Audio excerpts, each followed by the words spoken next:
This is the Georgia Farm Monitor. Since 1966, your source for state and national agribusiness news, and features for farmers and consumers about Georgia's #1 industry, agriculture. The Georgia Farm Monitor is produced by the state's largest general farm organization, the Georgia Farm Bureau. Now, here are your hosts, Ray DeLessio and Kenny Bergamy.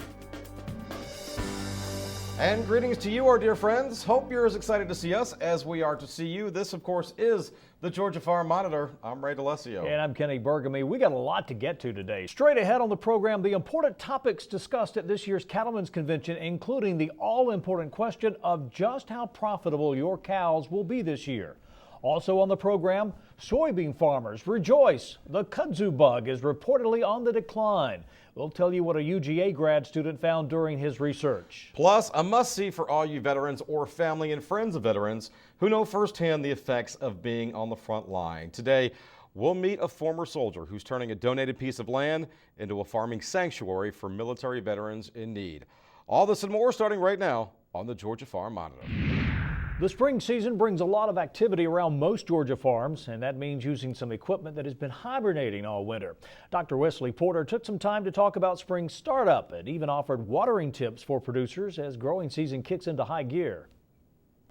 The University of Georgia's Extension Irrigation Specialist has been very busy the last few weeks preparing test plots around the UGA Tifton campus.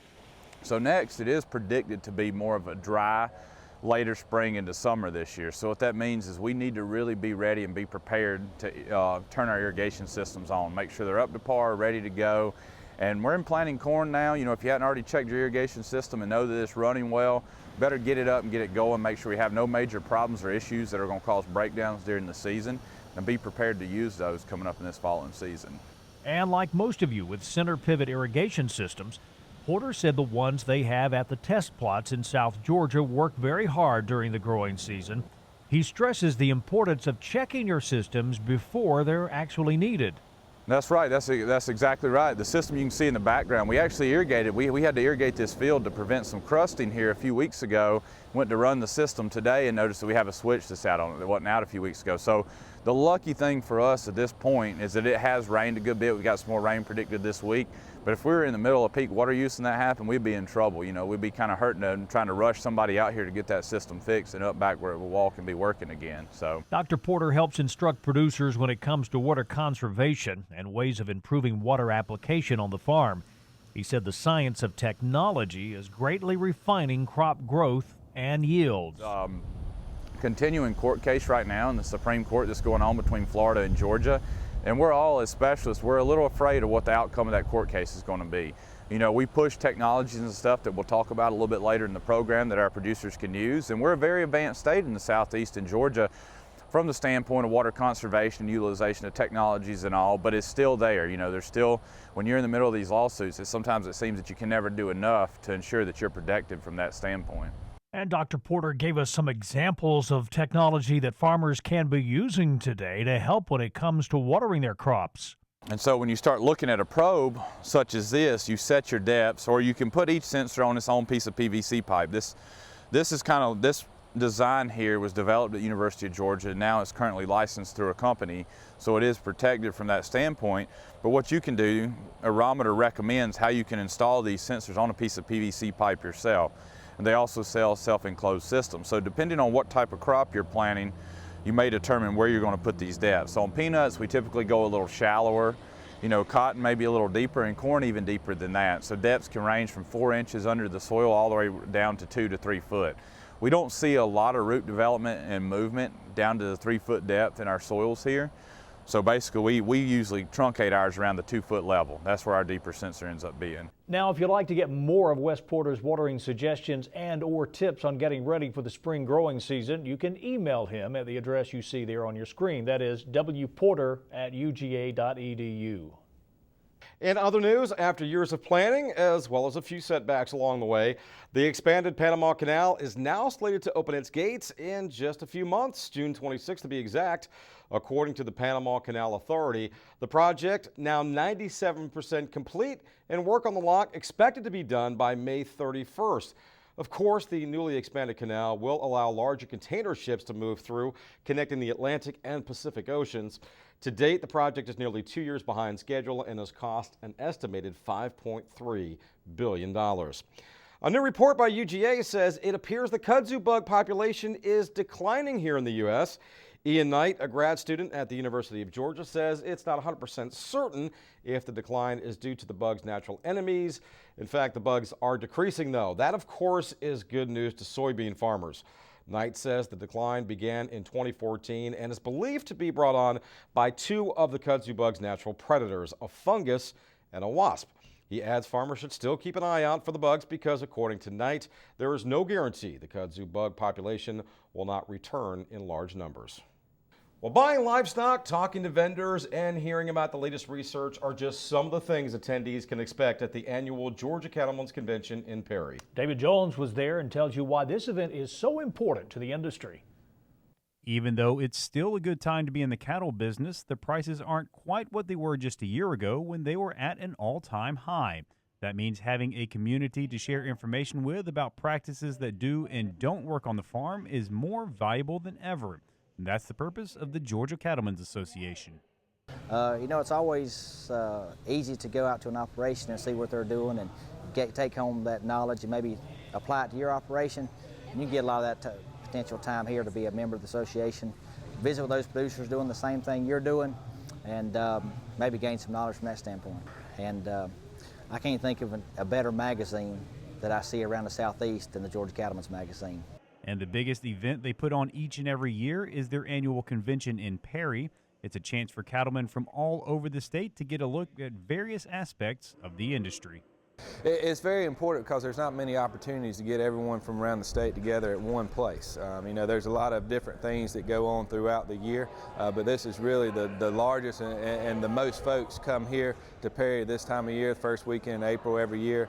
And so it's really important we put on a good program and have a lot of different activities, diverse set of activities for producers to come and check out. Of those activities, one of the more important ones included a presentation on the falling prices. And while that should be a slight concern for producers, a drastic decline seems highly unlikely. With increased pork, poultry, and beef supplies this year, we've got to expect prices to be somewhat of a challenge. But with the supply shock and price shock we went through the end of last year, we don't see prices any lower than they were last fall. The price drop is mainly due to expansion the industry has seen over the past couple of years, so the only way to maintain the high prices is to continue finding new markets. From a global standpoint, if we're going to continue to grow beef, pork, and poultry supplies in the U.S., the only way we can do that and remain profitable is to ship more of it overseas, because the U.S. consumer will consume more, but at a price, and it's a lower price. While it might seem tempting to cut all your input costs to make up for the lower prices, that might end up costing you in the long run. This year, I think if you're a cow-calf producer, you just kind of do what you're doing. You watch your costs. There's some places that you sure don't want to skimp. You want your health program, your feed program, and your genetics. All those pay dividends in the long run. So you want to produce the right kind of cattle, because the premiums that you see there as we go forward are going to get bigger. That's just some of the valuable information operators can pick up on at this diverse event. So we got a great line of speakers, we got a great trade show, and we got a lot of cattle sales. So you can do anything you want in the cattle industry right here in Perry. Reporting from the Georgia National Fairgrounds, I'm Damon Jones for the Georgia Farm Monitor. All right, Damon, thank you so much. Up next on the Monitor. The mission will be over until every vet is accounted for. And I believe that as a nonprofit organization, the success of our organization would be to put ourselves out of business. How a former soldier has made it his permanent mission to provide comfort to fellow veterans using agriculture. Stay with us.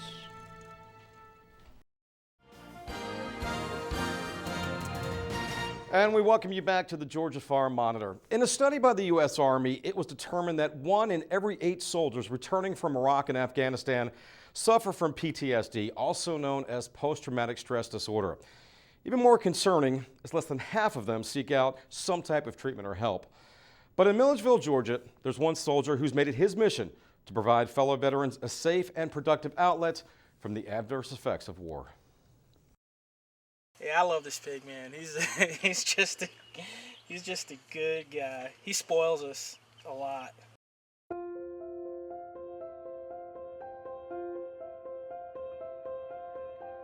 With his gentle touch and caring voice, one would never guess that John Jackson battles PTSD and traumatic brain trauma on a daily basis.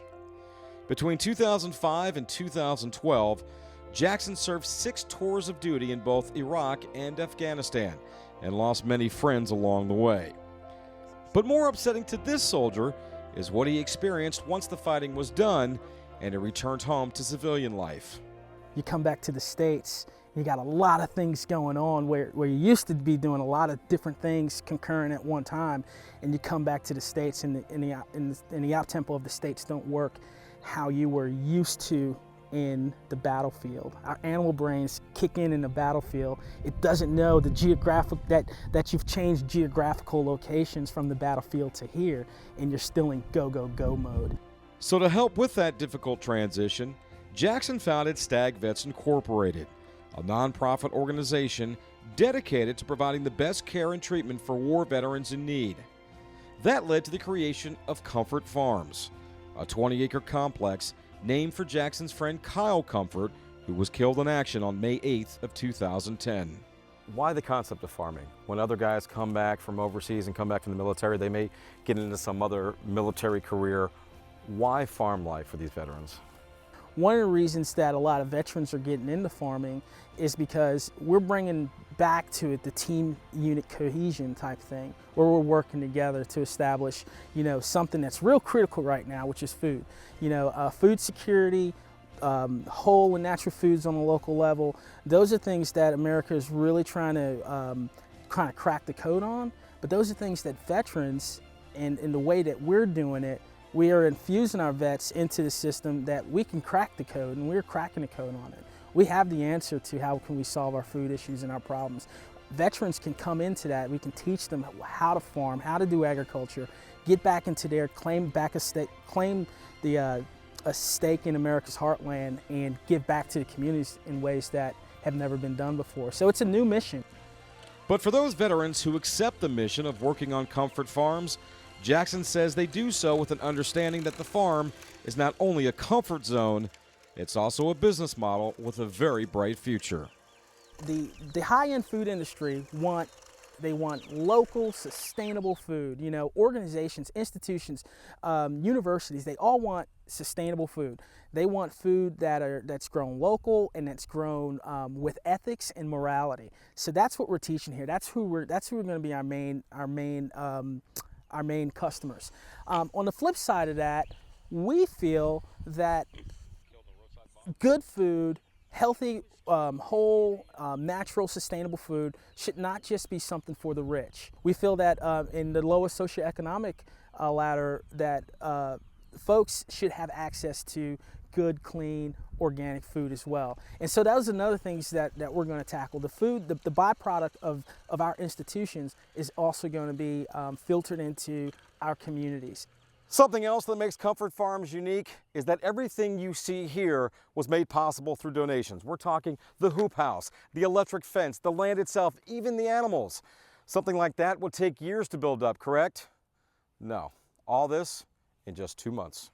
$1 sent to here is $1 going into the program. It's like, and I want people to see that, hey, you give to this program, this is what you're getting out of the program. This is what it's going to. I think it's real important that that people are able to see where their donations are going to. We're as transparent as possible what we're doing with funds, what we're doing with resources, because we need them.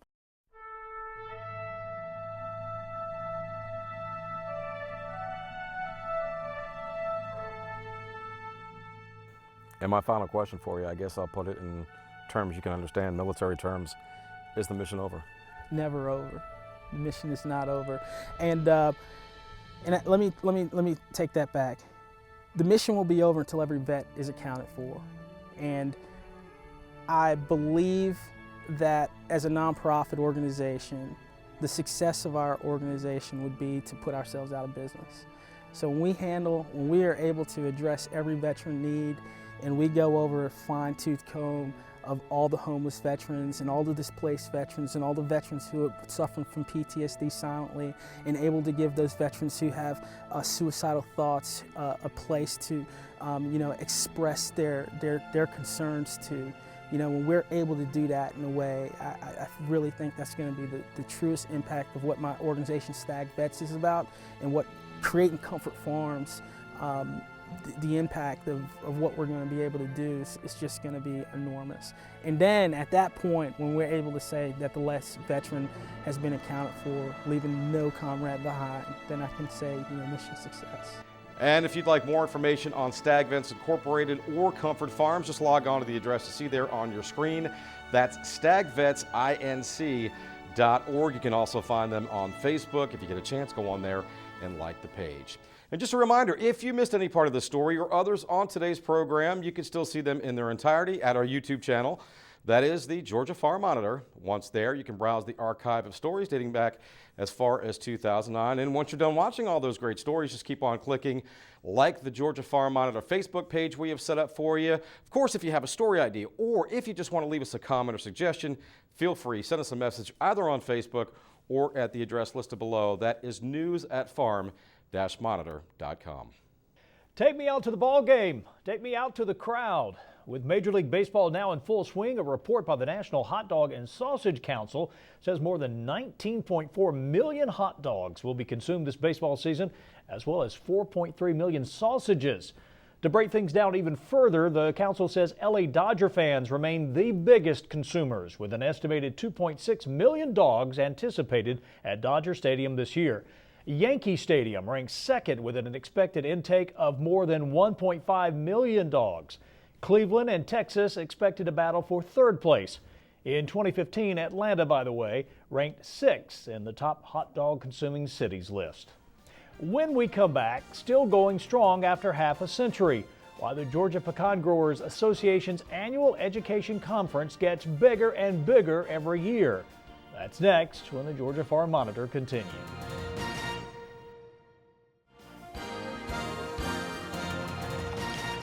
Water is a precious resource, whether it's a clear Smoky Mountain stream or from a man-made irrigation system. We need moisture to sustain life and grow food.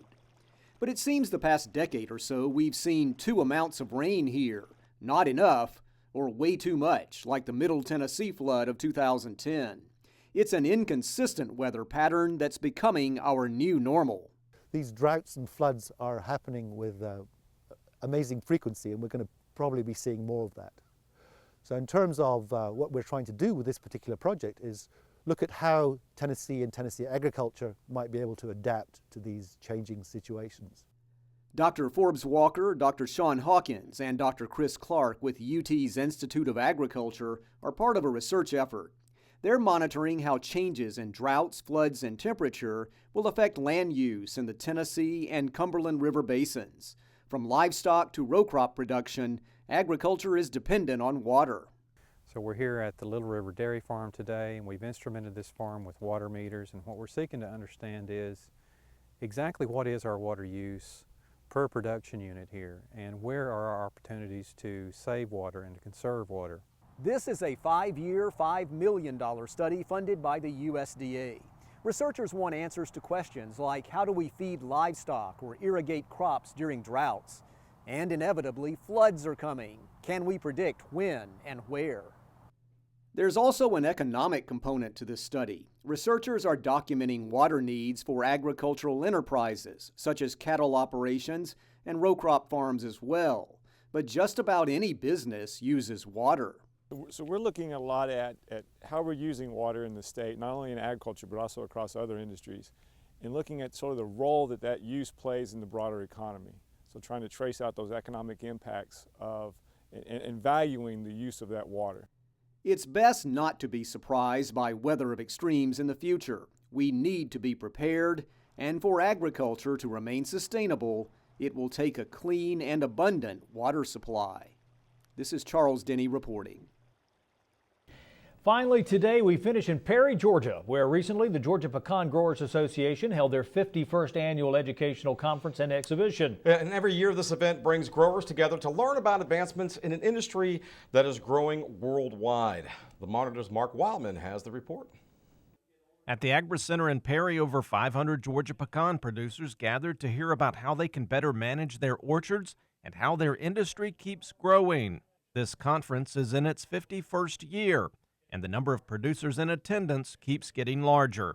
Yes, it's getting bigger because there's more people coming into the industry. We've got a lot of retired people that are planting groves or taking over orchards and learning about pecans. It's just a good retirement plan for a lot of people. We've got a lot of people from other states coming to see what's going on in Georgia because of all the planting that we're doing, and it's just a really exciting time to be in the industry.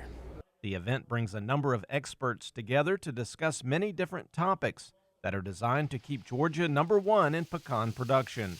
We have speakers coming from the other parts of the country, all the way from New Mexico. Hedging is a new thing in Georgia, and we're learning from the way they've done it all these years.